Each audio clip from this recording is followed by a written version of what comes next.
What is up, everybody? Happy Saturday. My name is Justin, aka No Good Comics, and welcome back to the channel where we are talking about comic collector origins. Another episode. This is episode 44. Man, oh man, we are almost at that 50 mark, which is really exciting, and time has just flown by. I feel like I address this every time, but it's just been such an incredible journey, meeting all the different people that I have been and getting to know their background and truly making this a friendship with every guest that I have. I don't think there's one guest that I've had that has ditched me or blocked me since. So that's a good sign, right?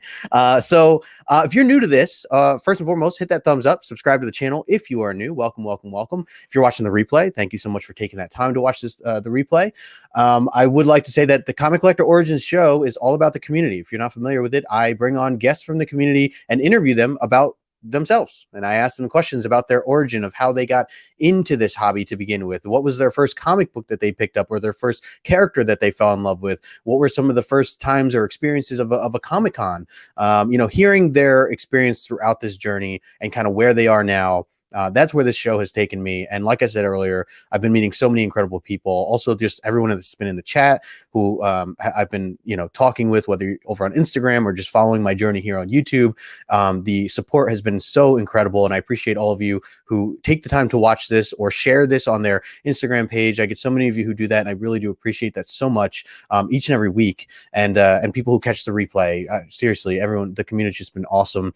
And speaking of community, the guest that I have on for today, I have to say, she is certainly to me a pillar in this community. Someone who is always there, both on screen doing things and putting stuff out there, her own content, and then also being in the chat of other people's YouTube channels and always being there I feel like everywhere that I go, she's there, and helping support the community and giving that love that everyone gives to each other in this comic book community. So I want to bring on my friend Jennifer, aka Comics Will Break Your Heart. It's actually Comic Books Will Break Your Heart is the official handle, which I really stood out to me when I was starting to make the thumbnail. So, but let me bring on Jennifer now. I'm really excited. So Jennifer, what is going on?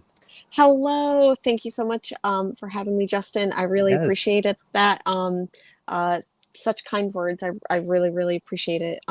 Especially thinking about this community. And I feel like a lot of us maybe found this community in during the pandemic over the last year, which was really isolating, really lonely. We don't have conventions. So I feel like this has been a really cool gathering space for us nerds.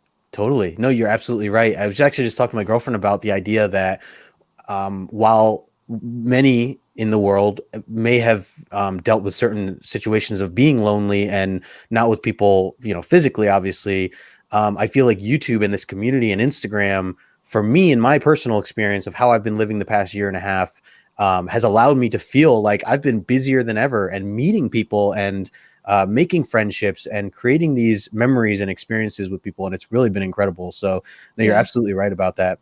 I don't know about you, but I feel like I don't know how to talk to people about things that aren't comic books now. Like if hanging out with people in real life, not that I've gotten too much of a chance to do that, but I don't know how to talk to people about things that aren't nerdy and comic book things. So yeah, so real tiny story with what you just said there. I was telling you when we were offline that I work for the automotive industry. Essentially, I do marketing in that area, and I recently started a podcast for one of the companies that I work with, and we're interviewing guests. It's very similar to this, and my personal boss knows that I do comics as this, and he's like, you'd be perfect doing this for automotive. And so we've been giving it a shot, and on one of the episodes, it's all pre-recorded so I can re-edit, but on one of my episodes I actually said I am I said Comic Collector Origins instead of the show name. And I'm like, man, I'm so used to saying certain things and introducing myself as No Good Comics or something like that. So but you're right. It definitely builds into our memory, into a way that now that we're kind of getting back out into the world, we have to make that adjustment. Yeah, a little bit. For sure. I love it. By the way, shout out to your shirt. I see you got some X-Men. I had to wear. I know. This. I saw your X-Men. Folks in the chat, we did not coordinate this. No, we did not. We did not. It's just the passion and the love that we have. I love it. So if anyone's not following Jennifer, please make sure you are in the. Jennifer, I put your information in the description below, your YouTube channel and your Instagram channel. Thank you. Absolutely. So we have 23 people with us right now. And before we dive into all the fun questions, I do like to say a quick hello to the chat. So we'll do a quick run through. Whoa, it's like 120 comments. You guys are awesome. So many people here right now. We'll start at the top. I don't know if this is the very top, but we got Phil from Spine Taste. What's going on, Phil? Is that Phil from Weekly Comic Talk Weekly? Is that Phil? I think it is. We got Travis Station. What's going on, brother? Of course. Travis, hello. My man Marvin Station, good vibes. Yes, sir. Thanks for stopping in. Eric Durance as well. Station, my friend. Good to see you. See, we got Louis Logics in the house. We got Comics and Pops. Alonzo, I'm going to be on a show with him at 7 o'clock tonight, actually, over on Superpower Review over with Kevin. Good to see you, man. Let's see. So yeah, okay. Phil, he has the CTW. I didn't see that before. There you go. Let's see. We got my man Jason in the house hanging out with us. What's going on, Jason? Good to see you. We got Sam's Tangled Web. Hello. Sam, hello. He's local to me. Oh, really? Nice. Yeah. I actually bumped into him in Bueller one day. Oh, totally man, that's so cool. Yeah. I love it. Very cool. Thanks for stopping in, Sam. I appreciate you. We got my man Fable, Station Fable. Congrats on the 1K. Seriously. Recently hit. See my man Steve, Team Nerd Herd in the house as well. Going on, Steve. Let's see. We got John. There he is. Just saw him earlier. I feel like John is one of the people that had brought us together amongst many. Where I always catch you in the chats as well. I know we were there this morning together. Yeah, this morning I was so excited to listen to his thoughts about X-Men this morning, and of course, like I just love his daughters. Totally. Yeah. They got the bagels and the bagels. I unfortunately I had to. So every once in a while I watch John's videos, but I do have to turn them down occasionally because I told you I'm behind on X-Men. So anytime he talks the newer X-Men, I always have to hit the volume knob there. But always a good show. Yeah. Let's see. Let me scroll through some. We have a lot of people, so I might just start kind of reading some off. Comics are great. He was just on Joker's channel earlier today, our Biggie's channel. Good to see you. I'm just going to run through real quick. Comic Book Cuber in the house. We got Unruly Simeon. Hello. We got Hyper Combo Comics as well. Missing Links, Station to you, my friend. Let's see, just scrolling through. Copy 801 is in the house. We got Darth Timo, Off-World Adam. Good to see all you guys. Thanks so much for hanging out. Dave Collects. Hello. Let's see. Am I missing anyone here? Desired Comics in the house. We got Bearded Comic Bro hanging out with us as well. One of my Friday night buds with Comic Talk Live. I just started to watch some of the replay of that. I saw when you guys were talking a little bit about TMNT. So good stuff there. I'll have to continue to catch some of that replay. We got Perry Comics in the house. Hello, Perry. Big Herm in the house. Station Herminio. Let's see. Just kind of flipping through. Don't want to miss anyone. Everybody's saying hi to each other. Speaking of, there's Bueller. What's going on? Comics with Bueller. Just had him on this show not too long ago. And I do have to say, because he's like Jennifer's like 6 feet tall. I was wearing big ass shoes that day. I'm actually 5'3". I'm a little bit of a shorty. Nice, but I appreciate it. Bueller's actually like 7 feet tall. So. Oh man. That lady says that don't let her fool you. That's funny. The chat just jumped on me, I think. So we got Sean Stay Puff. What's going on, Stay Puff? We got Sith Lordly in the house. Station. All right. I think I got everyone fuzzy. Trying to just run through it, but not my man Empire. Always good to see you, Empire. Appreciate you, man. Let's see. Okay. I think we are caught up. Mercy over from Sweden, so representing Sweden. Was good. What's going on, brother? Oh, my dad is in here. What's up, Dad? Oh, hi, Dad. Good to see you as well. All right, I think we got everybody. If you guys have questions for Jennifer, leave them in the comments. I'll try to address them or highlight them at some point. Jennifer, if there's anything you see or anything you want to talk about, obviously we can go in that direction. I did see one comment, but I lost it. So if someone, I did see one question, but so if that person wants to maybe re-ask it, so then it shows up again. Oh, here it is. Yeah. Phil, Jennifer, bookcases look similar to mine. How do you like to organize? Ooh. Yeah. So like this little space that I have, there's one two, three bookcases that I have right here. I think I ended up getting some like cheap ones from Big Lots when I first moved here to Portland, and they were really cheap. I had to buy like the X bracer things from IKEA to hold them steady, but they're kind of organized by over here and up. I've got some. Maybe I'll do this. I don't really show this very often, so maybe I'll show it for this show. But like, I've got so over here, I've got DC and Vertigo kind of put together. Then I've got some Dark Horse. This is all Image. And then over here, I've got Marvel. And then I've got some other like Vault, Boom, and like first, second type stuff. And I don't normally show this off, but I do have tons of figures up here too in boxes. Nice. But I haven't found a nice way to organize those yet. So hey, you're way more organized than me. I'm starting to, if you can see behind me, I'm starting to get piles behind me, and it's not good. Like they're not in any order, and that's not the only piles. I have piles everywhere. It's not good. I've also literally got piles of books like right here. So like don't let me fool you. Like it's organized chaos, chaotic. I don't know. Yeah. No, that works. That works. I like that. Desired Comics says hit that like button. Yes, sir. Appreciate that. Smash that like button. I saw another one. Greg said, who's your favorite panel from the Comic Talk Live? Last night my favorite panel member was John because he was there in spirit. Nice. I love it. Comics are great says, Noga, can you send me a pic of your organize your books and your space when you can? Yeah, I mean it's a mess, but I certainly can show you what I got. All right, let's dive into the questions, Jennifer.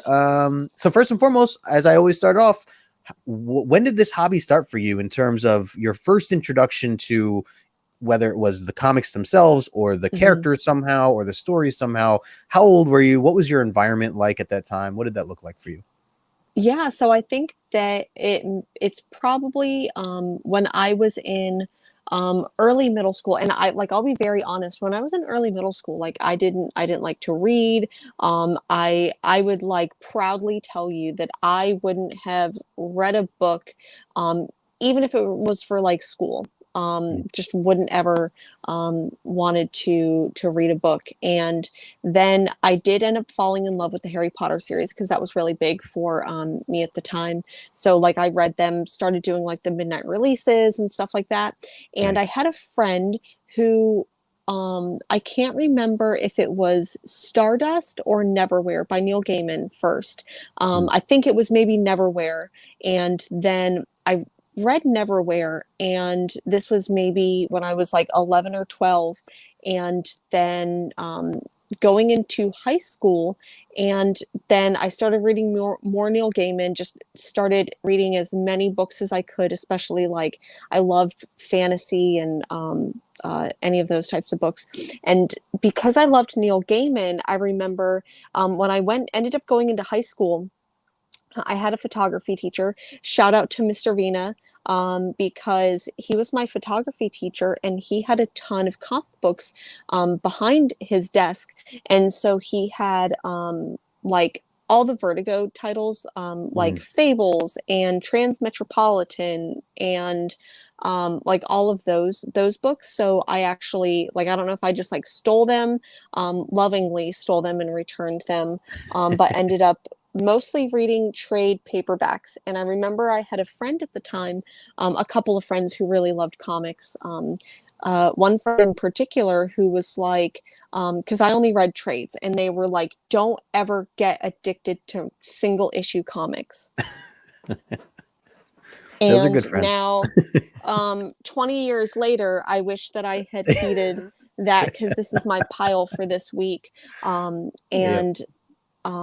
So it's been over 20 years now, because I'm 32 now, and it must have started when I was about 12 or 13. Yeah. Wow. I love it. We're the same age, by the way. My birthday's coming up next 2 weeks from now, so I'm very excited. Oh, heck yeah. Mine's in November. Nice. Yeah. I see Want to say a quick hello to Thomas Jackman, who's hanging out with us, and also Magic Lasso, who's hanging out with us. Good to see you. Unruly says Neverwhere is excellent. Vertigo did a solid comic adaptation. We got my man Biggies from home of the New York Warriors in the house. Just saw them earlier this morning. Good to see you. So I love that that's kind of how it started out for you, and gradually getting into things. I have to say, I didn't like reading when I was younger either. Like, that was something at first that to me just felt like it was a chore, felt like I was getting punished. I wanted to go out and play, especially at 9, 10, 11 years old. That's just kind of where my head was. So for me, I was very delayed on really getting into comics, but I'm glad that it eventually got you, pulled in, and you had some people around you at some point. I was curious if you had any family members or relatives that played a part in any of your fandom at a younger age in any way. I definitely think that my mom encouraged like a good love of reading. I don't necessarily recall it being about comic books in general. I know that she when back in my day when you could buy like comic books at the like the gas station. I think that like at one point she had like brought some from a gas station, but I obviously couldn't recall what they were or anything like that. But for a very, very, very long time, like I didn't pick up single issues. And I think that single issues are kind of a beast for new readers. So like anytime, maybe it's just from my perspective, but like for new readers, I wouldn't recommend getting into single issues right away. Like definitely go ahead and get into trade paperbacks. What I do have to say though is I didn't get into really collecting single issues until about 10, probably more like 12, 13 years ago. I started getting into like really collecting single issues. But so it's been mostly trades. What was the change in that, or was there like a certain series at the time that was like coming out that got your attention, and you're like, you know what, I want to start reading this live? It was Batwoman. I remember when I was in high school, I was always so mad because people didn't know the difference between Batwoman and Batgirl, and I have a deep affection for manga now, but back then I feel like especially in high school, like anyone who like read that type of stuff, or maybe like at least the circles that I hung around in, a lot of people read manga, and I was just like, I hate manga so much. Like I want comic books, and I went into Borders, and you get like 3 aisles of manga, and you get half of one for comic books, and that made me mad. But I really loved Batwoman. I think was one of it was right whenever Batwoman was taking over Detective Comics. So it was like Batwoman Detective. So I remember that being specifically single issues. And this is when I lived in North Florida at the time. And so I forget the shop that I went to there. But then I ended up did like a career change, moved to South Carolina. And I have to shout out one of my favorite comic book stores, and that's Tangled Web up in South Carolina, because I knew that I loved comic books when I moved up to South Carolina. And but being in Tangled Web up in Spartanburg, South Carolina is when I knew that I loved comic book stores. Like they did such a fantastic job just having conversations, figuring out things that I liked, and really encouraged that like love of the medium. So like I said, I knew that I loved comic books, but Tangled Web in South Carolina made me love comic book stores. Wow, that's awesome. Shout out to Daniel and Sunshine. There you go. That's very cool. And I mean, that actually I wanted to ask you too, with since we bring up comic book stores, locations, do you recall your first kind of LCS or local comic shop that you've ever kind of walked into? Can you remember those experiences and what that was like? I do. When I was in South Florida, because that's where I grew up, in Naples, Florida, which is like retirement community, and the only comic book store that was there was a store called Big Cats, and one of those not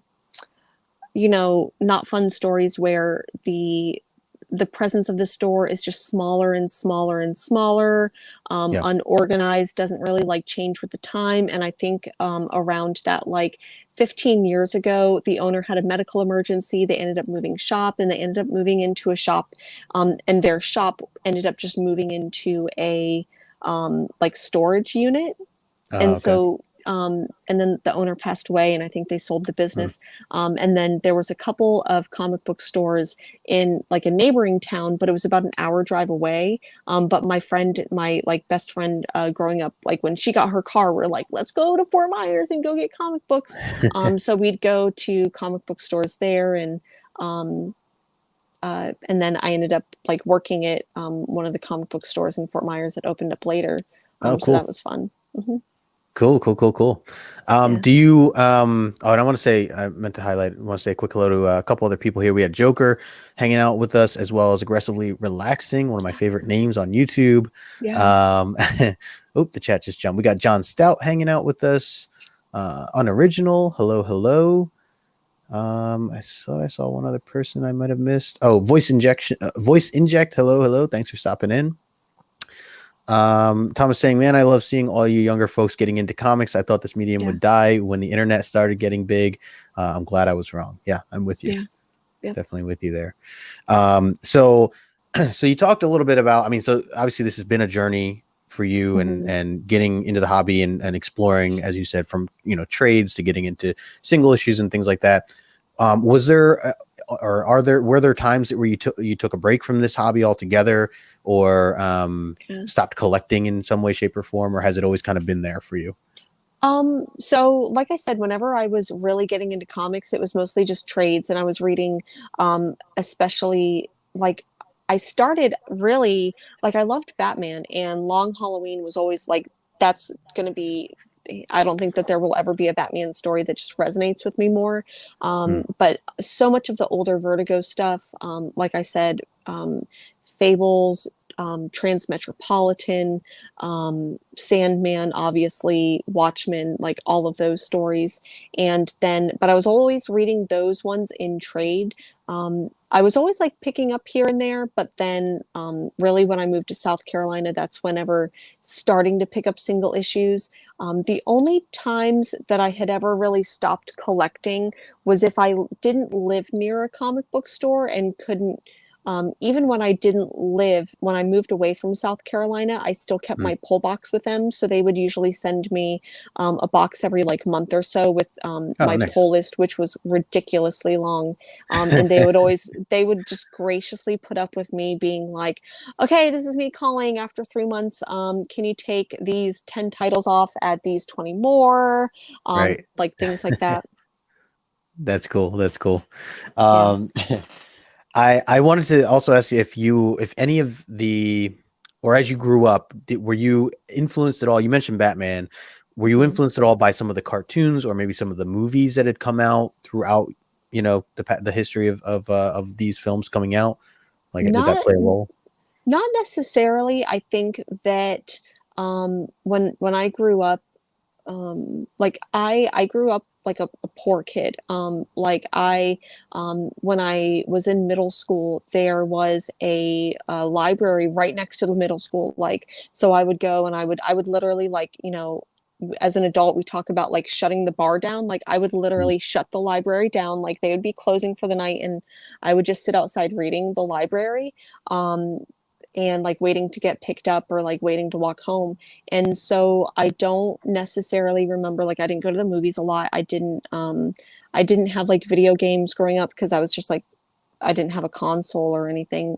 So library books were just my thing. That's a great way. Even nowadays, I hear people that strongly use the library for comic books and catching up, and it's a great way to go on and save money too, which I need to look into that more. And now I'm making up for it, because now as an adult, like, who can live comfortably, I spend a ridiculous amount of money on comic books. So like, yeah. Yep.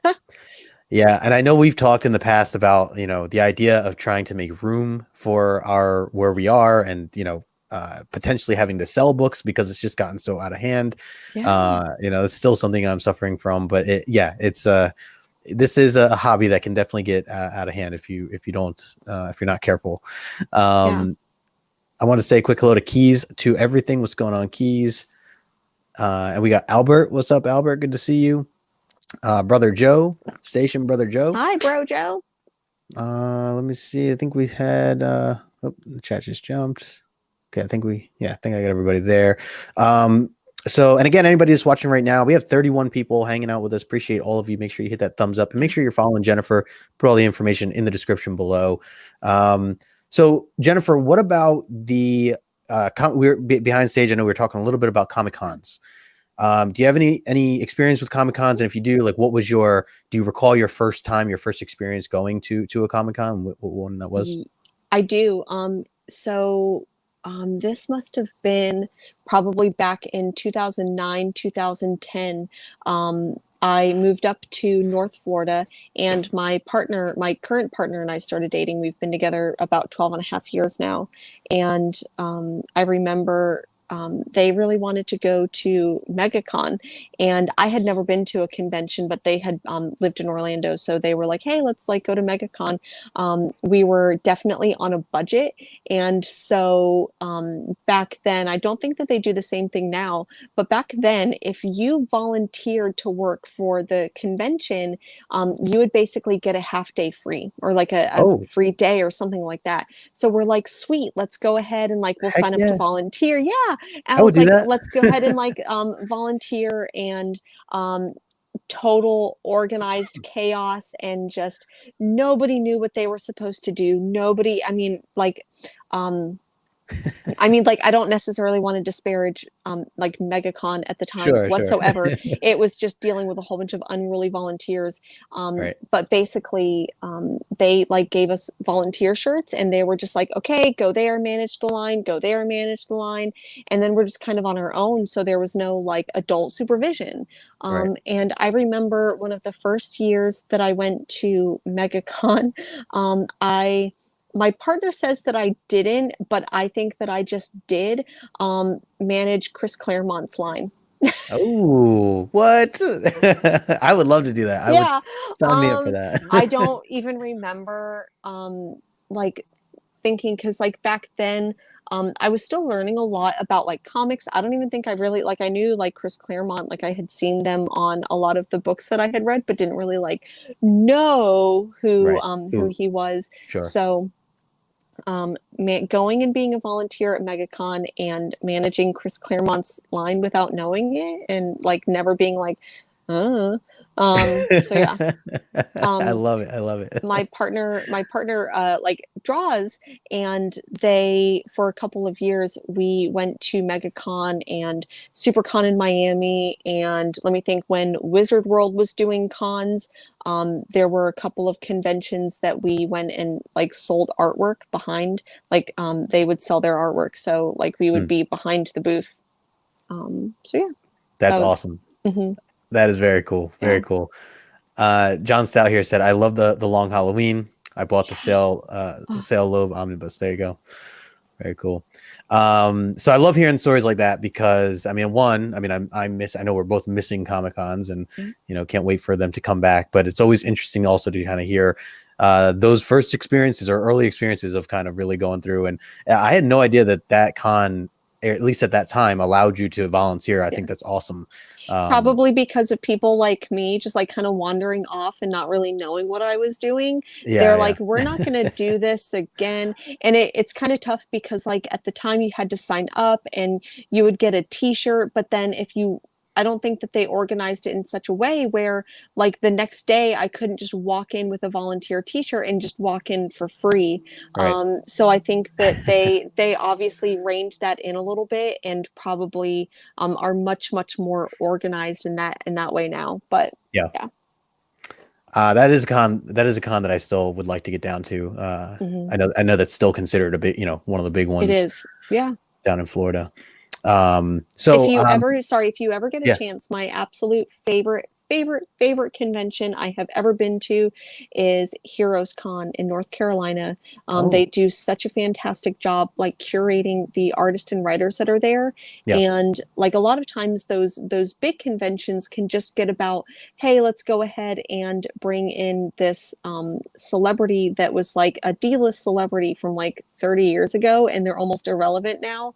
But here, if you like comic books and you like comic book culture, I highly recommend Heroes Con in North Carolina, in Charlotte, North Carolina.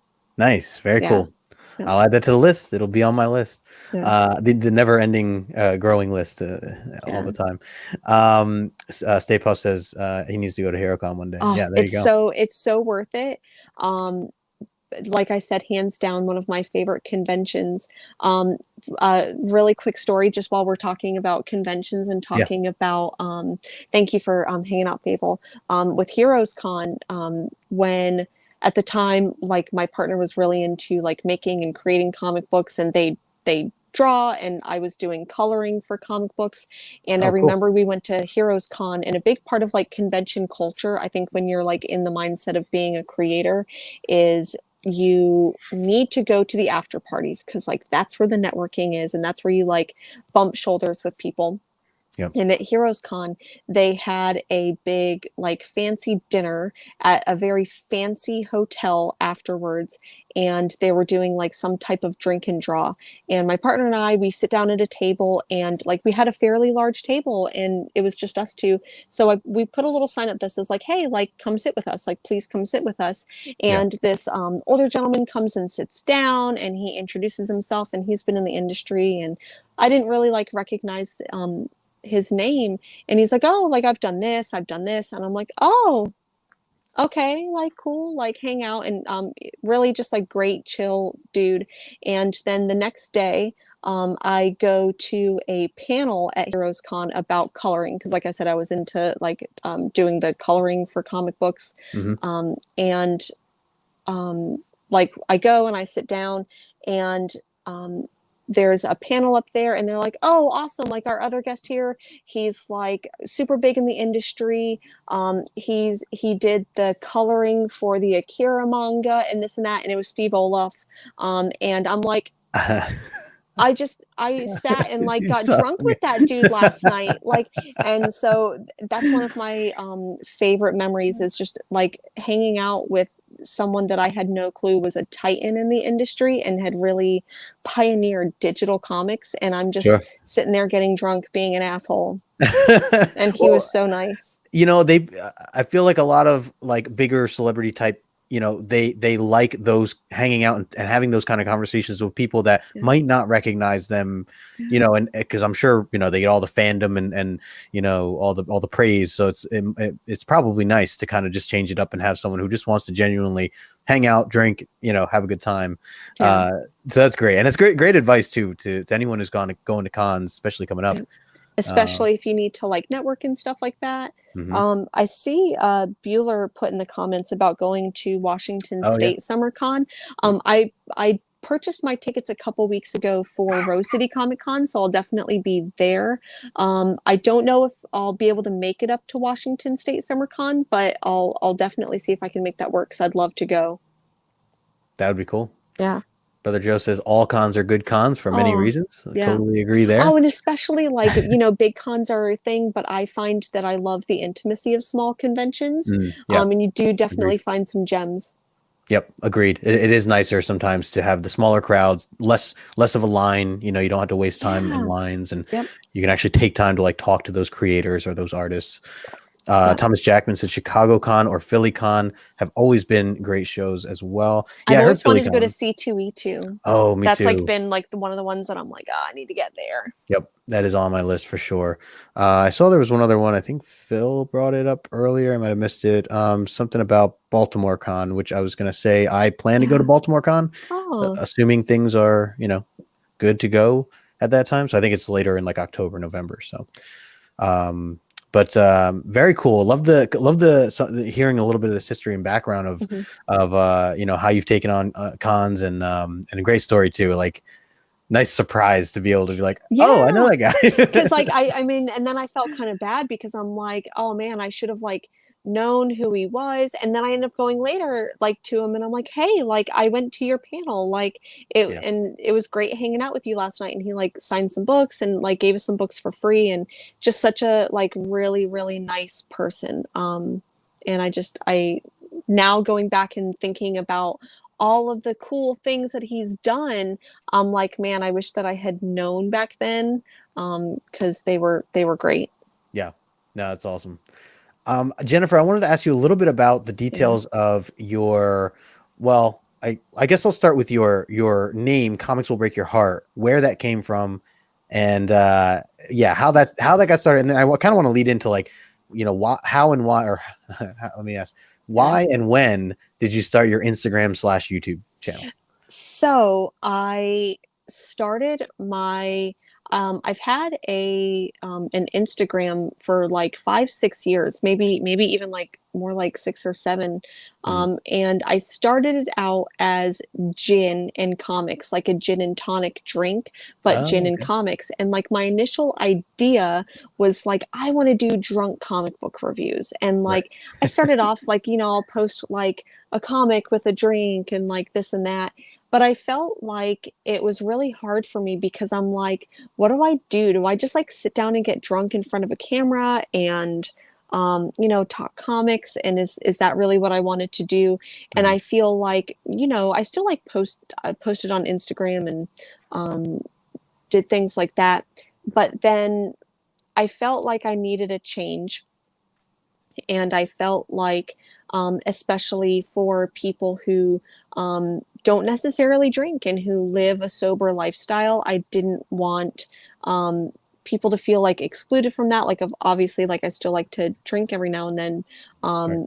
but I wasn't really sure that was like a healthy relationship. And anyways, I was doing um, just like comic book reviews, and um, after I had moved to Portland, I remember, and I don't remember when I got in contact with Dan from Comic Chop News, but I remember he posted something about Dune. And I love Dune. I've got Dune like we both have Dune tattoos. Mhm. So we kind of connected and bonded over that. And he invited me on a stream about the Dune sci-fi movie. So we did that, kind of got crazy and wild and started talking about me. I started talking about some X-rated subjects, and I'm like, okay, kind of put my foot in my mouth there. I'll probably not be invited back on anything ever again. Right. And he actually, he did. He invited me back on. We were doing streams for a while, and I really got like, so thanks to doing streams with Dan over at Comic Chop News, um, I found that I really love streaming. And I Mhm. like, we were talking before, like, I just don't like doing edited videos. Yeah. I don't think that my personality comes through. Thank you to anyone who like goes to my YouTube channel and like anything like that. But if you take a look at some of my earlier YouTube videos, like, I feel like it's not me. Like, I don't feel like my real shining, winning personality comes through. Right. And they do better in live streams. And so, anyways, in May of last year, so it's been just over a year now, since I've been doing YouTube. Ended up, I think that the name of my YouTube channel Mhm. is Comics Will Break Your Heart, and it's a Jack Kirby quote. Mhm. He like, there's an anecdote about how someone met Jack Kirby at a convention and asked like advice about getting into the industry, and he said, comics will break your heart, kid. And I think I was just thinking about that one night, like I Mhm. think it was 2 or 3 in the morning, and I'm like, that's it. Like, comics, like, I love them, but there's so many instances where they break my heart, whether it's the stories, whether it's things that are happening in the industry, creators, or to people who want to come into the industry and be a creator. Mhm. And so I didn't see anyone else doing anything under the name. So I'm like, okay, I guess I'll go ahead and start this. And it's been a year of doing streams on the channel, and I love it. I love it so Oh, it's been a much. year? Oh, Yeah. that's awesome. Oh, Yeah. congrats. Mm-hmm. I love the name. It's definitely obviously something that stands out, and I think a lot of people can relate to it too. So something Mm-hmm. that's just very memorable. So good choice there. Yeah. I wanted to highlight, I saw a couple, Keys said I would totally watch your drunk reviews. There you go. You can. I'm not saying that I don't. Here's the thing, like I do, if I do, I typically do shows on Sunday, with Mars, that Mm. comic girl, and every now and then we have a Sunday night show, and 100% they are drunk and they are raucous, and like, please come and hang out, because like even like tomorrow's Sunday, I won't be drunk that early in the morning, but certainly get a little bit rowdy. There you Um, go. uh, yeah. I love it. I love it. I saw Bueller saying Washington State has Claremont, Kate, Starlin, Conway, Peter David, and a bunch more. Amazing small con with a triple A talent. Yeah. Wow, that is a list for a small con. That's really good. Yeah.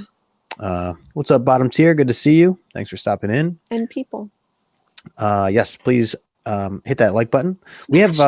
We had up to 40 at one point. We got 32 wow. people hanging with us. So appreciate all you guys hanging with us. We got Jan7 in the house. What's up, Jan? He says when Magneto ripped Wolverine's adamantium on X-Men 25, that comic broke his heart. There you go. We have someone from the Netherlands. Oh, Sanimation, hello. Hello. Thanks for stopping in. Oh, one of my favorite people. Good evening. Yes. We also got VP in the house. Mighty Comics and Collectibles. Hello. Jennifer, before I go any further, just wanted to confirm, because usually I keep these around an hour. Sometimes they go a little over. Are you tight on time? Do we need to jump off right? Okay. Nope, I'm off today. We were Perfect. talking a little bit backstage. I come from like a retail world, and I have never in my life worked a Monday through Friday 9 to 5 job, and I've been so lucky and fortunate that right now I do work from home Monday through Friday 9 to 5, and I love it. I'm living my best life with my cats and my comics. I love it. So yeah, I've got Sunday. I'm free, or sorry, Cool. Saturday. I'm free Cool, for you. cool. Excellent. So then let's get into let's talk about some books here, because I always like to have a little bit of a conversation about some of the things that my guests are currently reading. If you could give me maybe, and this might be hard to compile, but maybe like a top 5 of some of your favorites right now that you would recommend to people, or just 5 unique books maybe, or however you want to go about it. So that's really tough, because I read a lot of books. I feel like I don't think that I can keep it to 5. Okay. But I would say right now, I'm just going to go ahead and use one of those slots for just ROM-V in general. So Totally. if it's been, 45 minutes and I'm just now talking about ROM-V, I love ROM-V's Swamp Thing. I love Catwoman, but especially I absolutely love The Many Deaths of Layla Starr. I love this book so much. I recommend it to absolutely everyone. It's only on issue 2. Please go and pick it up if you can, because seriously, it's such a special book, especially if you like indie books. I would also say that some of my other favorite, so I'm really loving, maybe it's just because it's on the top of my pile, Department of Truth, Philadelphia, Bitter Root. Those are all Image titles. Let me see.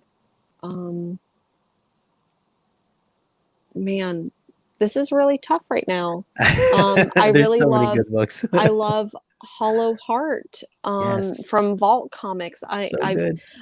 It just ended, but I really love Terminal Punks by Mad Cave Studios.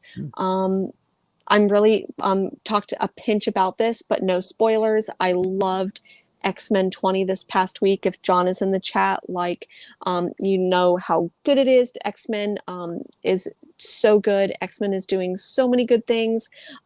It's not necessarily current. It's from about 2 years ago, but I highly recommend House of X, Powers of X by Jonathan Hickman. Especially if you're looking to get into X-Men right now, you have to read House of X, Powers of X. Oh man, Blue and Green by ROM-V was my favorite book last year. I love Haha and Ice Cream Man. Man, I feel like there's so much that I really, really love right now. Totally. You are all over the place, and sorry, for not good sorry. cause. No, and for good cause. I mean, there's so many great books out there. I am with you in trying to echo everything, because it's there's just so many great things, and I know even for myself, like I'm missing out on certain things, and I'm trying to make my way around as I can. I'm trying to Um, like look at my list really quick and yeah. like just some other things. So this week, Mr. Miracle came out, and I really loved Mr. Miracle. Yep. Beta Ray Bill is a really good one. Oh Something is yeah. killing the children. Like I feel like everyone's kind of hopping on that. Yep. Stray Dogs Ultra Mega by Image is one of my favorites right now. Oh, I heard that was good. Um, I haven't read that yet. Stray Dogs, which I one? love, Stray but Dog. Okay. I love Stray Dogs, but I haven't read Ultra Mega. Ultra Mega, so it's like if you like kaiju Mm, and like big monsters just destroying the city, and it's like post-apocalyptic. It's so good. It's so nice, weird too. nice. So anything like weird and sci-fi is 100% um my jam. um I love it.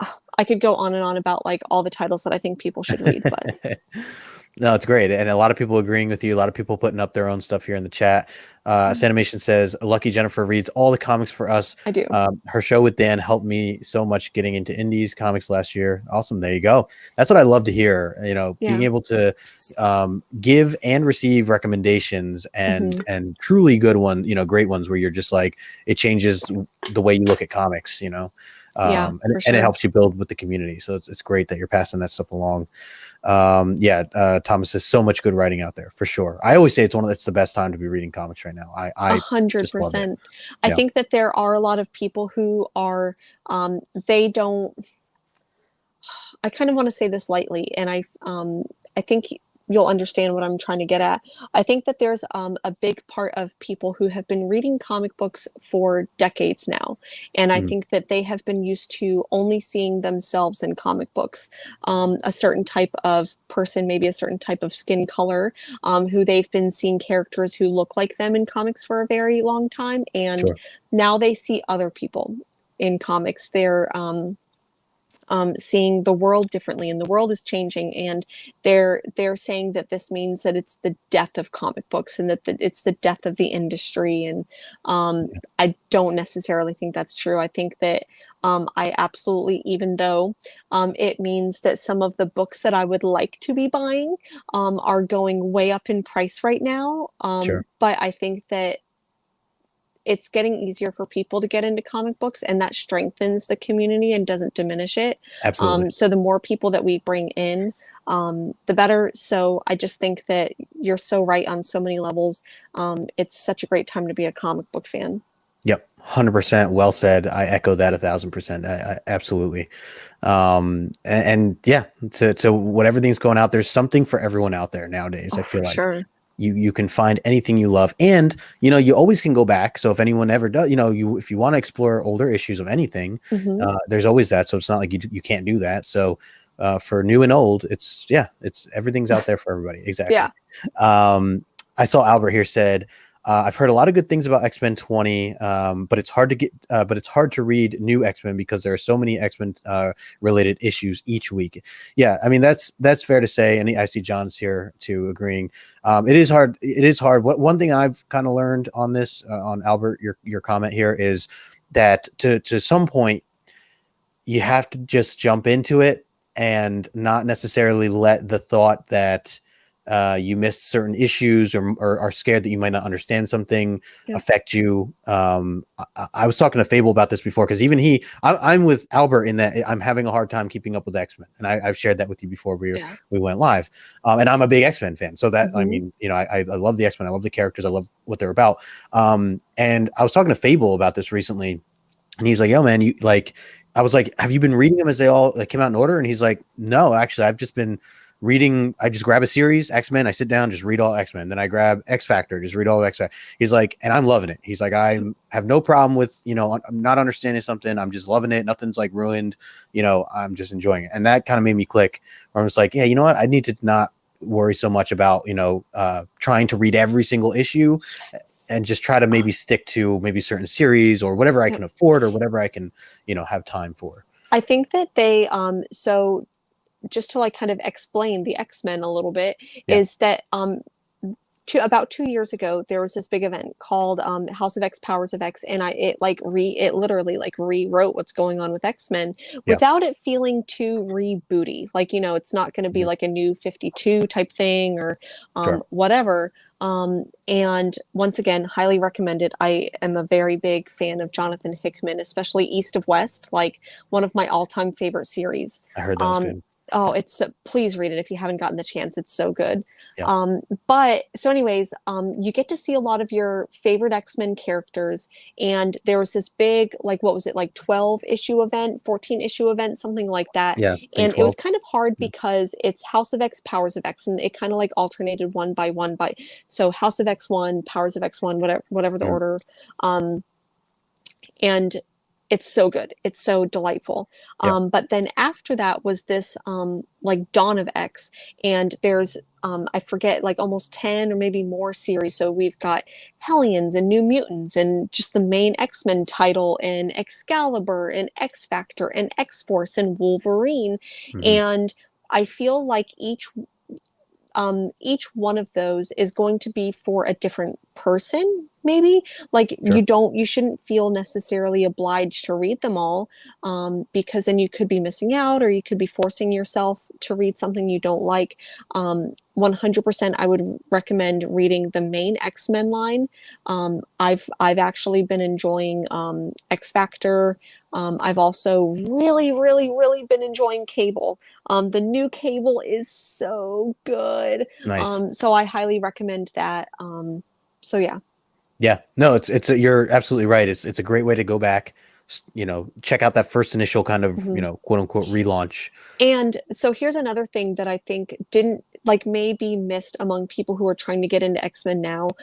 So they're basically putting out all of the issues in trade form in 2 different ways, because there will be a Dawn of X Volume 1, which will be the first issue of all of those series that I just mentioned. And then they'll go ahead and collect, once they get to like 4, 5, 6, whatever, they'll go ahead and collect that. So there's 2 ways to read it. And it's literally the first issue of all of them in one trade, the second issue of all of them in one trade, so on and so forth, or collected. So my advice would be not to read the Dawn of X trades, but go into the individual series, because it'll be much easier. Yeah. No, well said. Man, I can't wait to get all caught up. That's definitely my goal. I'm binging this weekend. I told you that. Nice. Louis says Eve. I wanted to highlight that too. Eve was a good one. That's a really new issue.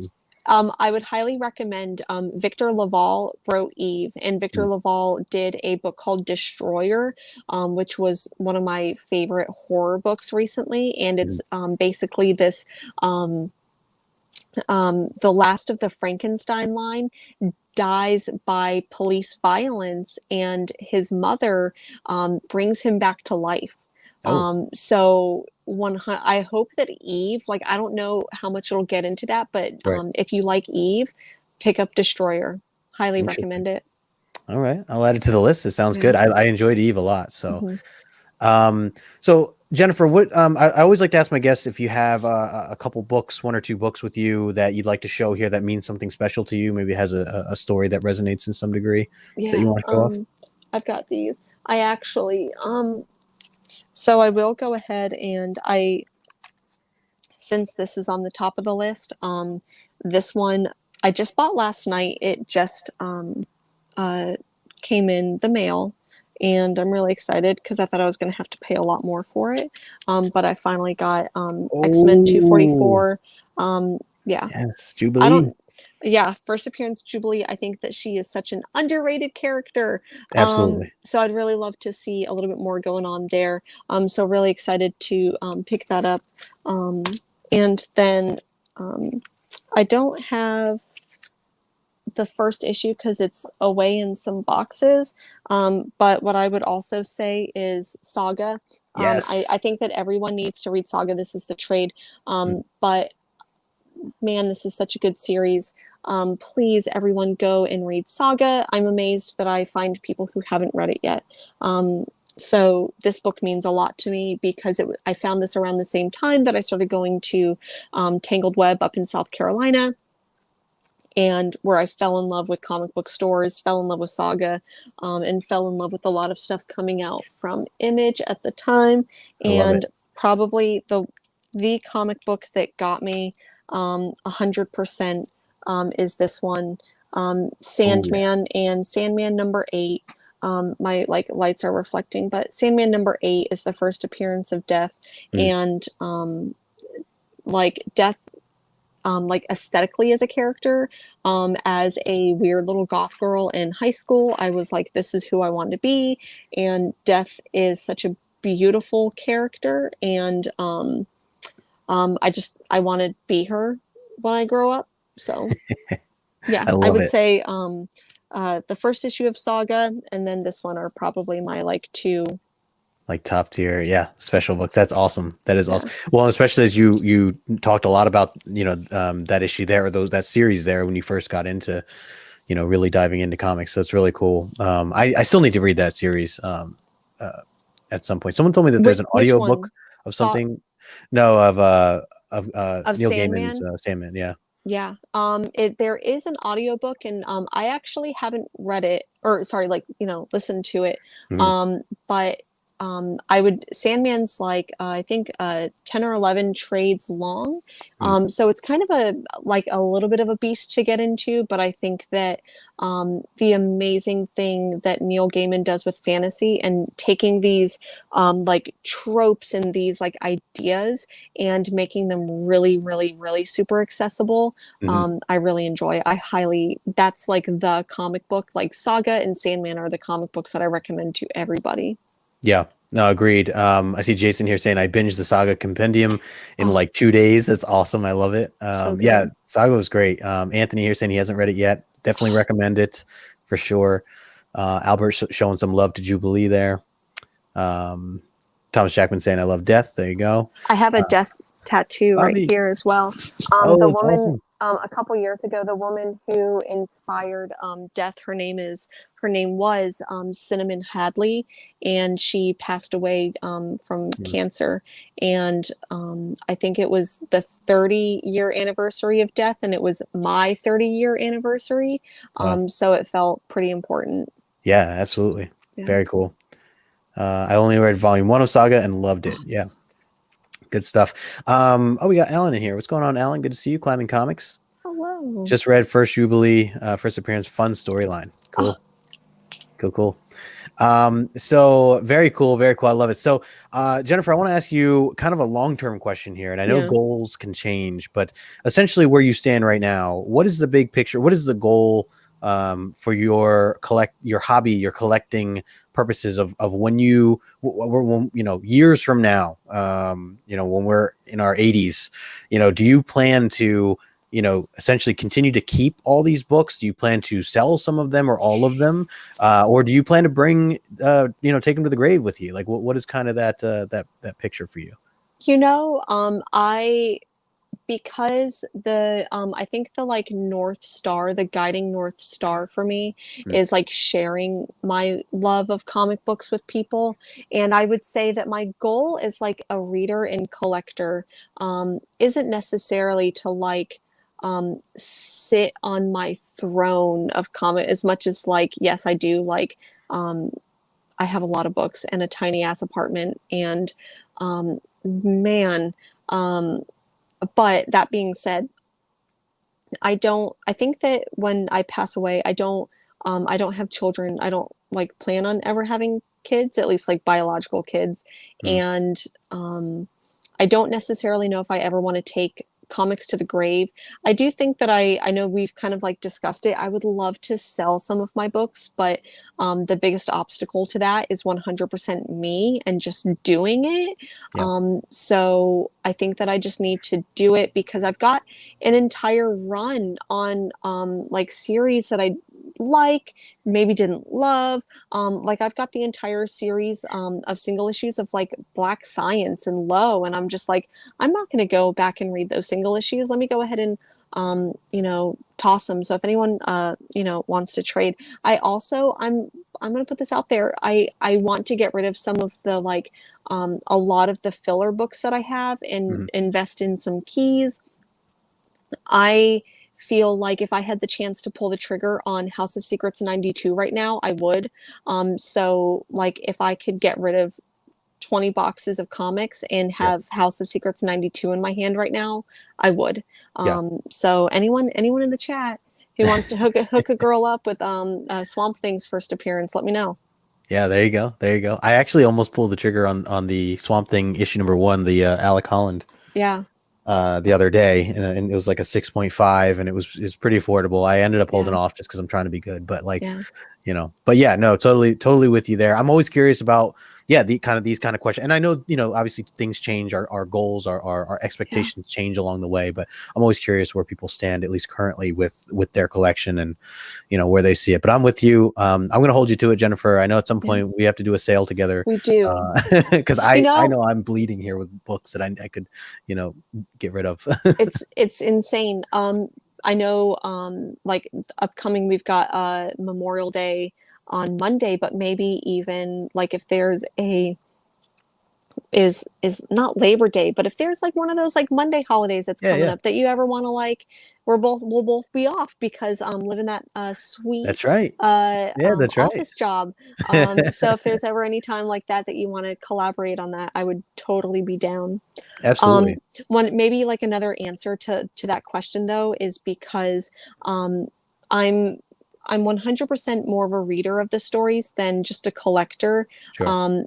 Because like I said, I'm actually reading my books. Yep. I promise, even though I have a stack of like unread books right here. For me, a big part of my like goal long term is to just share my love of stories and to share my love of the medium with people. Yep. And I would really love to become like the Carl Sagan of comic books, or like the Anthony Bourdain of comic book stores. Like that's my goal, is I really just want to like impart knowledge to people and like get people into it and get people like hyped to go to their local comic book stores. Like that's my jam. That's my goal more than like collecting or anything like that. I could die with literally like maybe like this one, Saga number 1, and I'd be fine if all the other boxes were gone. But if I just knew that I helped others get into comic books, then like that's what I want to die with. Yep, I am with you there 100%. I think I get more of an enjoyment on knowing that I've encouraged someone to get into something and read it and see their happiness from that book, whether I gave it to them or they bought it themselves or whatever. I think I get more of a joy out of that, and then being able to talk to them about it, because that's even on top of that is just so much fun. So great points. So I mean, we're kind of talking a little bit about this next question, but we'll lead into this a little more. I always like to ask my guests, as someone who might be brand new to the hobby, or even just considering, like maybe they haven't even jumped into it yet, and they're just thinking about getting into comic books in some way, shape, or form, which I know is growing, and we're encouraging more of that. Do you have any advice, maybe just like one piece of advice that comes to mind to somebody who is in this kind of seat right now of deciding, how to go about things or what they should be doing? What comes to mind for you for a new reader? I would probably say like this isn't going to be like a one sentence quote answer. As much as, I literally just said I want to help bring people into comic books. But I think that my biggest thing is you don't have to read the stuff that other people tell you to. Because if someone had and I'm probably going to piss off a lot of like, if someone was like, hey, Jennifer, you're getting into comic books, I think that you need to read Fantastic Four from the beginning. I'd be like, and as much as someone who, I base my like channel off of a Jack Kirby quote, I hate Fantastic Four, like the earlier stuff. So I think that if, there will be people out there who suggest like, oh, you need to read this and you need to read this, and you're not a real comic book fan unless you read this. I do think that there is a space for those recommendations, but I think that for someone getting into it, find what you like and read it. You don't owe your reading list to anyone but yourself. Yeah. Spot on. A part of that addendum would be to find a local comic book shop, develop a relationship with them, and cherish that. Yeah. And know that it's a two-lane street, is that if your comic book store isn't treating you well, I assure you there's a comic book store that will.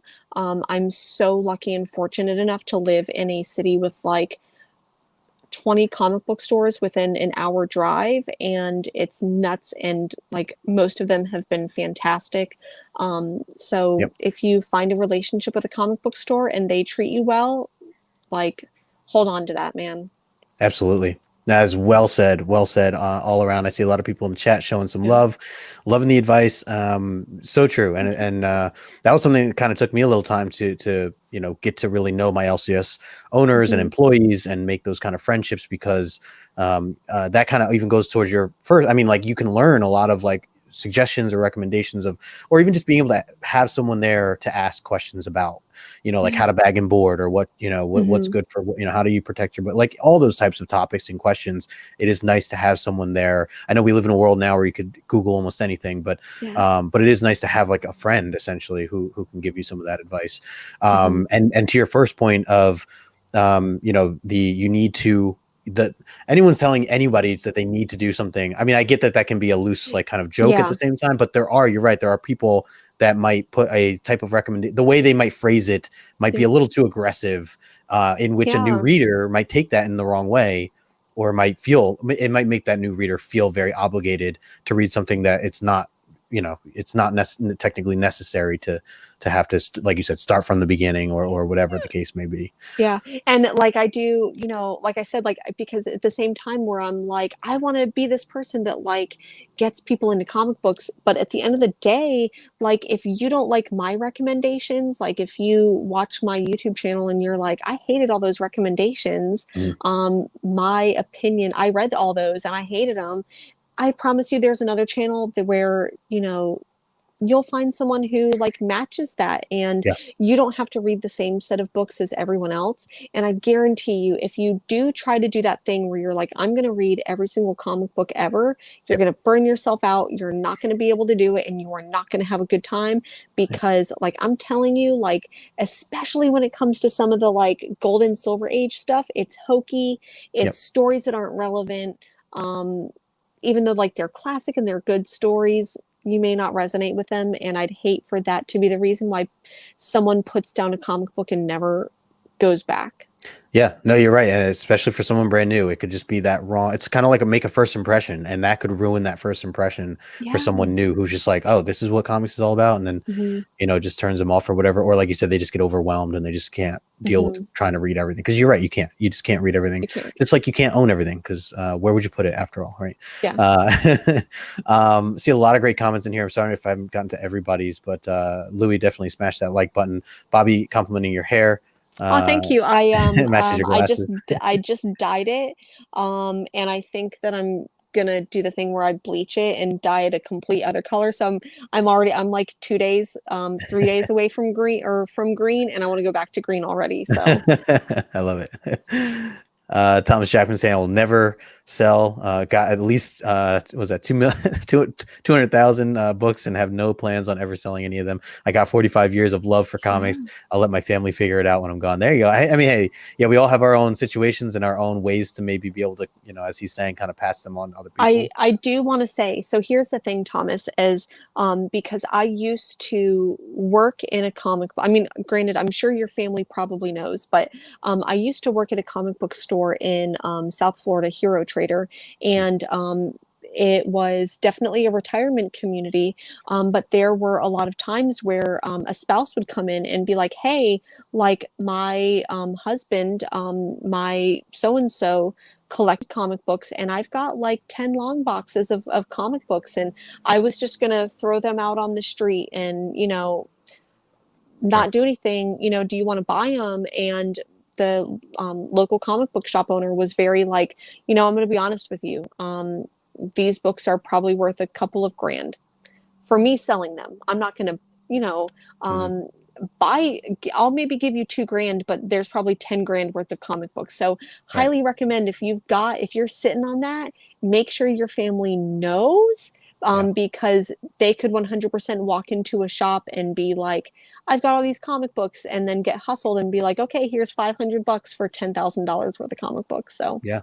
just saying. You're absolutely right. Or they just don't want to deal with it at all, and they put it out on their front lawn to be tossed, or which would also suck, and be a big missed opportunity for anybody who hasn't read them. But great points. Thomas, so we get what you're saying, generally speaking, to never want to sell them, and to some degree, I mean, I'm there with you, not wanting to ever sell, but realistically, I'm going to have to at some point, or else my girlfriend will kill me, so that won't be good. With that being said, and I see some other people here. I appreciate all you guys that are hanging out with us right now. Make sure you hit that thumbs up. I don't want to miss anybody, because I do appreciate this. Yeah. Uncanny Swag's hanging out with us. What's up, Uncanny Swag? Phil said, as somebody who's had to empty the homes of deceased people, do your families a favor and leave them a guide to your collection? Yeah, this is exactly what you're saying here. Yeah, no, 100% Phil, spot on. Something to consider, at least, as you're doing that. Thomas says, my family knows. They're all nerds. There you go. Good. Then they'll probably cherish the collection, so that's a good thing. Yeah. Comic says, yeah, definitely cherish those relationships. Absolutely. So those are like the key questions that I had for you. I do want to hit you with a few rapid questions before we kind of close out here, if you don't mind. Let's do it. Cool. So and again, guys, make sure you are following Jennifer. I put all the information in the description below. Sub her up on YouTube and follow her over on Instagram. And well, let's see. Let's dive into some of this stuff. So we'll do the comic related questions first, and then we'll get into some of the non-comic related stuff. Sounds good. So off the bat, if you had to choose an absolute one favorite character, comic book character of all time, who would that be? Death from Sandman. Yep. Boom. 100%. All right. If you could have one superpower, what would that be? I don't know if it would be a superpower, but as someone who deals with chronic pain from like a chronic illness, I do wish that I could relieve pain, whether it's for myself or for others. Like, that would be the superpower that I would take. Okay, I like that. Like a form of healing, in a sense. Yeah. I dig it. Who is your? We'll keep this to current artist, but who is your favorite? If you had to choose just one, who's your favorite current artist right now? David Mack. Oh yes, he has been killing it. And I know it's a tough question. I know there's a lot of them. I could literally probably ramble on for a very long time. So let me just go ahead and say David Mack. Well, we'll go with it. David Mack is awesome. Love the work that he's doing. What was the last comic book that you read? So yesterday I read a couple before the show. So I don't know which one was technically the last one. It was probably Blue Flame. By Vault Comics. That was the one that I read last night, but I'm going to go ahead and show it off again. This is my list of things that I'm going to try to read tonight before the show that I do tomorrow. Stacks. How was that Blue Flame, by the way? It was good. I really love Vault Comics, but I feel like there's been a lot of superhero but not superhero books that have been coming out. Like Project Patron and Commanders in Crisis and Radiant Black, and so I just feel like this is at the end of that, or at least after all of those, so it's not hitting me. I'd probably love this one if it had come out like 6 months ago. I'd be like, oh, this one's the best one. So I really enjoyed it, but I'm probably gonna wait for trade on this one. Okay, that's fair. I have to ask you a couple X-Men questions. So if you had to choose, I mean, who is your favorite X-Men team, the original team or the new team, the Claremont team? I right now am going through like reading from the start, all of those. So I do want to say the ones from the start, but it's so like, that's a tough question. I am just gonna, for the love of Jack Kirby, I am gonna go ahead and say the OG. Yep. Okay. All right. I respect it. Yeah. Who's your favorite X-Men of all time? This is really, really tough. Like I want to say I really love Jubilee, because I think that Jubilee is so underrated. We could, argue whether he's a true X-Men or not, but I really love Magneto.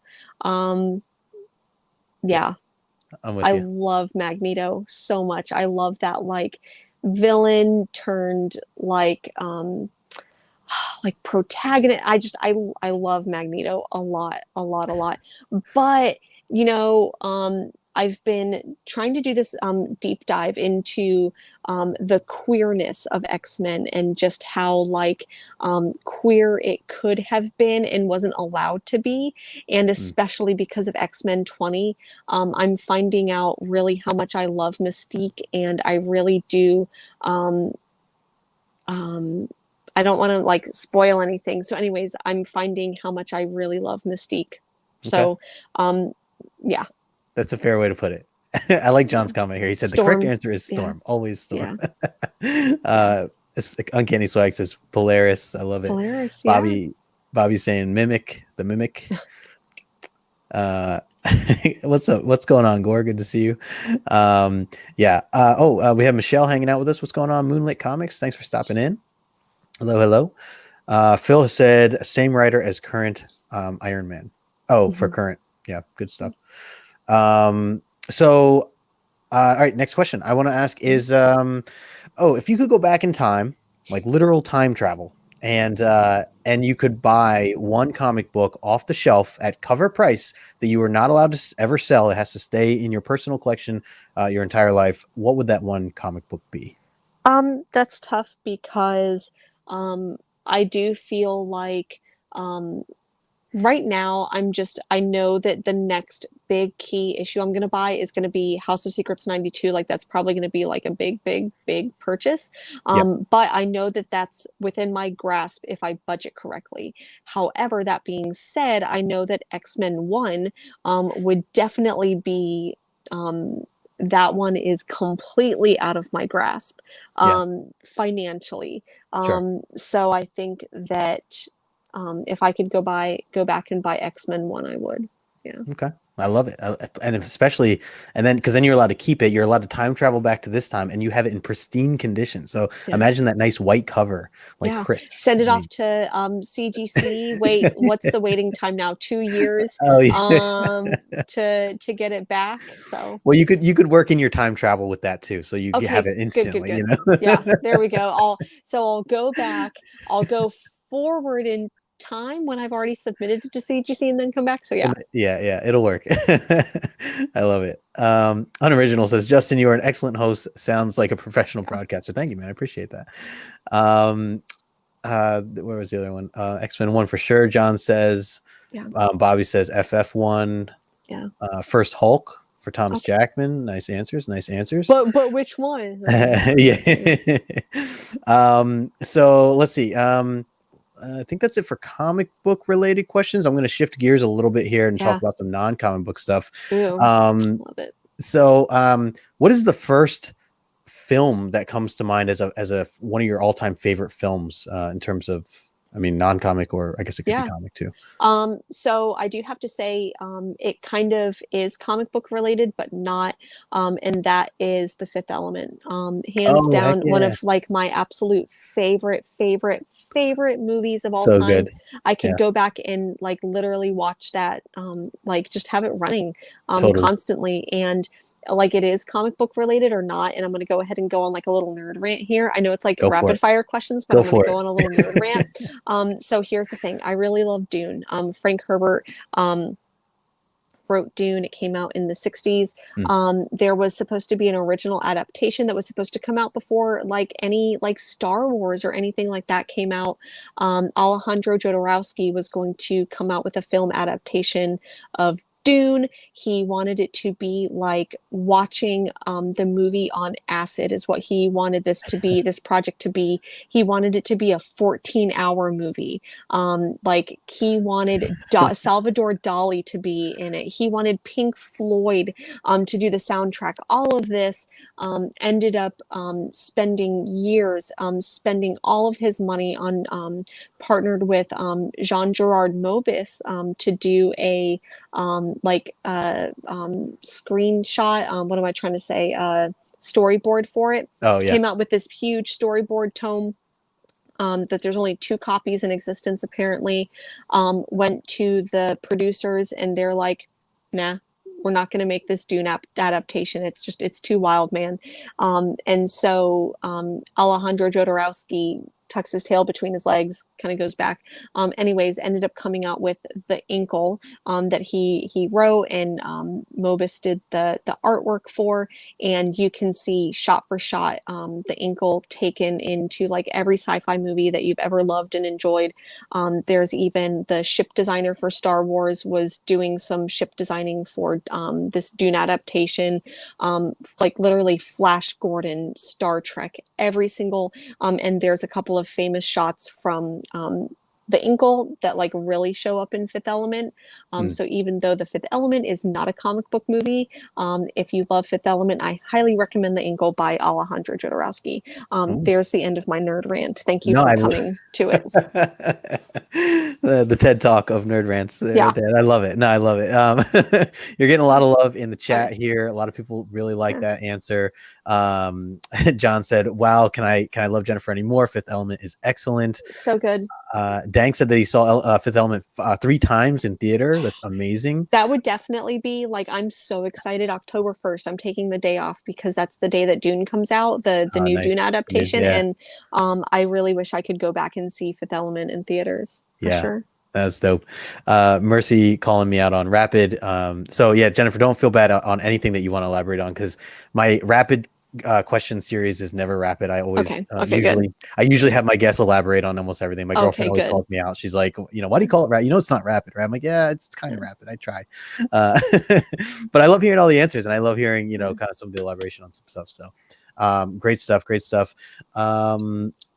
Let's see. Michelle said, oh my God, let's go back in time and make them create the original concept. There you go. Yeah, I agree. Cool. If you haven't watched Jodorowsky's Dune, the documentary, I think it's on Amazon Prime. Really, really good documentary about it. Nice. Marvin Wynn says Fifth Element is a comic movie, just not based on a comic book. That's fair. 100% took shots from a comic book. Yeah.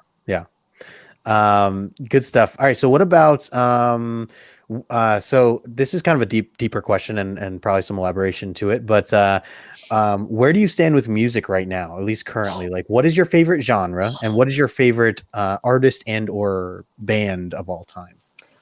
If you have I feel like my music tastes are so over the place. I have been listening to this artist. His name is King Dude, and it's like if you take Tom Waits and Peter Steele from Typo Negative and Leonard Cohen and wrap it up in like a weird satanic bow. I really love, like, I've been listening to so much King Dude. I'm a really big fan of like 80s alternative goth music, so like that's where my, like, I could listen to Susie and the Banshees, and Sisters of Mercy is one of my all-time favorite bands. However, right before the show, getting ready, I was blasting ABBA. Oh, I love it. So you're all over the place. 100%. When I say, like, I will like switch from like satanic death metal to 80s alternative to 70s disco to Pink Floyd, just so much of it. Led Zeppelin, like I grew up with like Janis Joplin, Led Zeppelin, like that type of music being played. So I feel like there's that, but that's where I stand. And then I assure you, we will finish this and I will be listening to Cardi B, like 100%. I'll be listening to what's the one, Up or WAP or whatever. I'll be rocking out to that. Well, I love it. You know, I like that you stay in tune with even the new stuff, which I think Yeah. is still good. I know people can talk some trash about some current stuff, at least for certain certain genres. But I always stand by the idea that I feel there's great music in every genre, Yeah, and for to sure. not dismiss it per se. So great collection of stuff. Last week we had Anna from Anna Reads Comics, and we were talking Yeah. about Opeth on here. I Um, love are Opeth. you a fan Oh, of Opeth? Oh, that's yes, awesome. I am. Oh my Yeah. goodness. Okay, I changed my mind. That's what I'm going to be listening to after this There you now. go. Yes. Yep. I was mentioning last time, they were my last band that I saw live right before the pandemic. That was in New York City. That was Oh, the last concert. another band that I really, really love is Against Me. I'm a really big fan of Laura Jane Grace, and Love it. that was supposed to be one of the last concerts that I bought tickets to before everything got shut down. I really, really do not enjoy country music, but I love Orville Peck. Oh, If you do not know who Orville Peck is, like, please go and listen to Orville Peck because it's like Elvis but gay, and I love it so much. that's awesome. And I love WAP all it. day. Yep. Love all day. Yeah, there you go. Mercy saying IKEA, ABBA. I see them. I see a theme here. Hmm. Lasso saying I love ABBA. You can dance. You can jive. Yeah. TM says Brandon wishes he was King Dude. Good stuff. Good stuff. All right. So, wait, which one? Perry says, John, what's Oh, a WAP? yeah. If you don't know, you don't know, man. I don't know what to tell you, but Yeah, there you go. You probably aren't familiar with it. sorry, Tucker Carlson or oh my goodness, what's that other kid's name? Michelle wants to pick your or hack your Spotify account. There you go. Yeah, See what that's 100%. about. It's all over the place, man. They don't know what to recommend to me. Yeah, yeah, yeah. They're just throwing And like random another one of my recommendations. favorite band, like, I love Iron Maiden. So like Yes. it's Oh so man, like I classic. said, it's so all over the place. Heck yeah, heck yeah. They've paved the way for a lot of metal bands. Yeah. Very cool, very cool. I want to ask you a little bit about, are you into any sports? Do you follow any sports? And if you do, who are some of your favorite teams?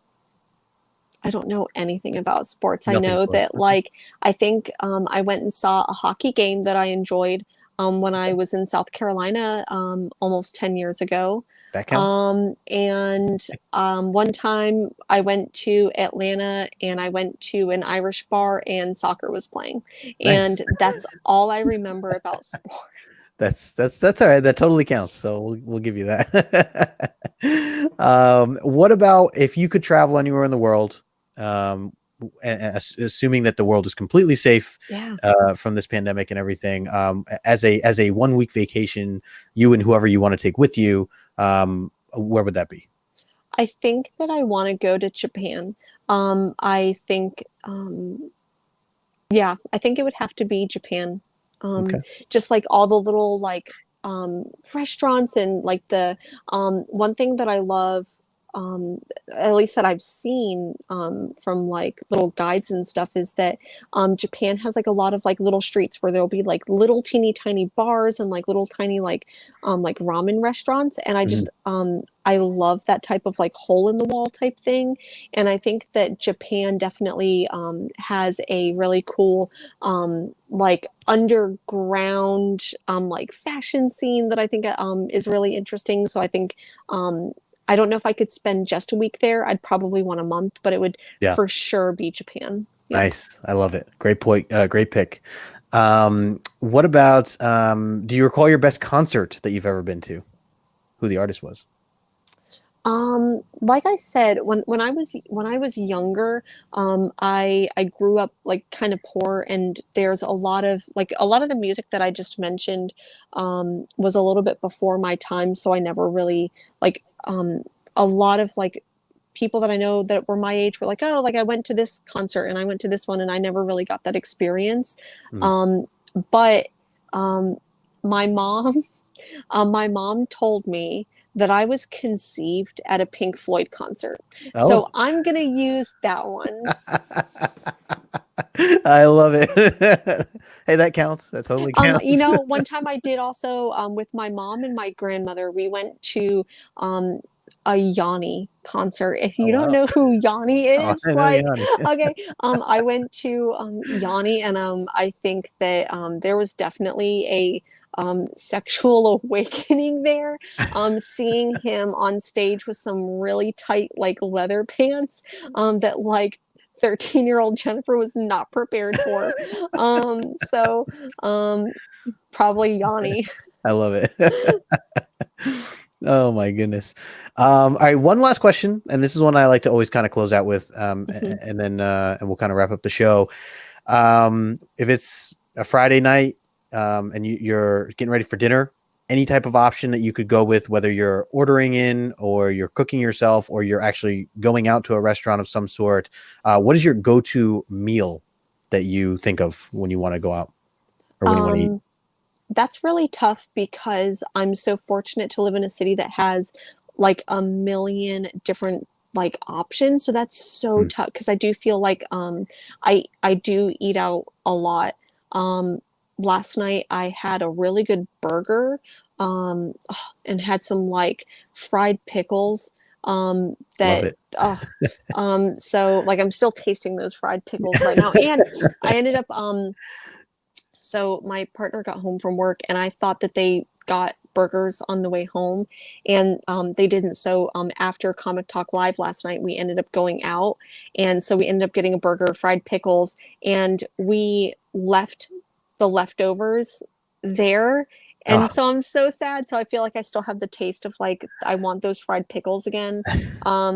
I feel like I also I really love ramen, and there's some really good like Ooh, I love a good spicy ramen. So um oh nice. yeah, and it's true. I really do love tacos a Tacos are lot. great. I can't There's do the spice, but I do like tacos. mm, there's another really good restaurant here that has like it's like a rice bowl that has something, and I didn't know about it until I moved here to Portland, called soy curls, and it's basically Oh, like fried strips of soy, and they're really really good. And so there's one restaurant that like has that, and so like I dream about these like Thai peanut soy curls. oh, nice. So yeah, It sounds pretty good. yeah, Well, good stuff. Good stuff. Now I am starving, as yeah, I should ask that question like early on so that I'm not as starving as I am by the end of the show, hearing all yeah, these great true. foods. I do this to myself every time. Old Wolf said, I heard that Justin used to cut his hair like Yanni. Yes, it's very true. Perry says, I can live off sushi and pizza. I am Oh with you there. I am 100% with you there. yeah. Literally like pizza in the morning, sushi the rest of the day. Yeah, something like that. I also Uh, I do have to say like like you mentioned dinner specifically, and I yeah. feel like breakfast for dinner is a thing. Oh, Like I 100%. love a good like bacon and eggs, and like I love pancakes, and Yep. man, biscuits and gravy, like uh Yeah. it's Yep. still it's only 12:30 here. I could probably go get some brunch somewhere. There you go. You're right. It's totally. I actually had bacon and eggs this morning. Oh, But you're right. It's totally a thing that you could do for dinner. And what I personally like about it is that it's easy. It's yeah. something easy to put together. You don't have to go crazy on anything, and it's pretty quick. So yeah, good call there too. Well, we're on just about a little over an hour and a half now. Jennifer, this has been awesome. These are the questions I had for you. Thank you so much for being on. We have 24 Thank you. people still hanging out with us Oh, today. Appreciate all you in the chat. Jennifer, you've been awesome. oh, you've I been appreciate you. awesome. You've been awesome. Thank you so much for having me. And I know that we Absolutely. like I feel like we kind of like float around the same circles, and like we've kind of been on like um a couple of shows like together here and there. Yeah, we And did the swamp thing with Dan. That was fun. yeah. Yeah. Yeah, So it's just been so cool to be on, and man, thank you so much for having me here. I really, really absolutely. appreciate it. For sure. And before we wrap this up, and again, thank you all for hanging out with us. If you're not already following Jennifer, make sure you do. I have all the information in the description below. But Jennifer, just let the people know where they can find you, and if you have anything coming up that you want to share. Yeah, so I know I mentioned it earlier, but Comics Will Break Your Heart is my thing on YouTube. So that's where you can find me on YouTube. Comic Books Will Break Your Heart is my like Instagram handle. You can find me on Friday nights hanging out with Will the Beast, formerly known as Hero and the Kid. I hang out with a whole bunch of great people like Fire Guy Ryan and Bearded Comic Bro and Sammy, and obviously Will and Sean. So I do that Friday nights, and then on Sunday, usually in the morning, my friend Mars and we go live and we chit chat about comics. So like I said, I've got a whole stack of comic books here that I'm going to try to read before tomorrow morning so I can talk about all of them. But that's where you can find me on Sunday mornings on my YouTube channel. I do also have a show coming up with Brandon, Comics Kings, this upcoming Tuesday. We're going to talk about the really cool indie hit, We Only Find Them When We're Dead. So we'll be talking about this upcoming Tuesday, and I've got a couple other things planned. So find me at Comic Books Will Break Your Heart on Instagram, because I usually post that down there. Love it. Love it. Love it. Love it. Yeah. A lot of stuff coming in the works. All the good stuff. Appreciate you always putting the content out there. And like I said before, Jennifer, just appreciate your everything that you give to this community, because that's what this community is about. Giving the time, giving the support to everybody, and in turn, it comes right back around. And I definitely see that with you and the community itself, the people that we know. So again, if you guys are not following Jennifer, please do make sure that you are, whether you're here right now with us or you're watching the replay. And again, thank you all for hanging out. I mean, we're an hour and a half here. We got 23 people with us. Make sure you hit that thumbs up. Yes. Appreciate all of you. Getting a lot of kudos in the chat here. See a couple people just saying some nice things. So highlighting some of those on the way out. Yes. Appreciate all of you. I will be back again next week, next Saturday, same time, 2:00. And I'll be with Greg, who you were just mentioning before. So Bearded Comic Bro will be my guest for June 5th. Looking forward to that as well. If you're watching the replay right now, as always, I like to talk to you watching the replay. Thank you so much for taking that time to watch that replay. Really appreciate it. Hit the thumbs up on your way out. Follow Jennifer on your way out as well. And until next time, we'll talk to you guys later. Peace.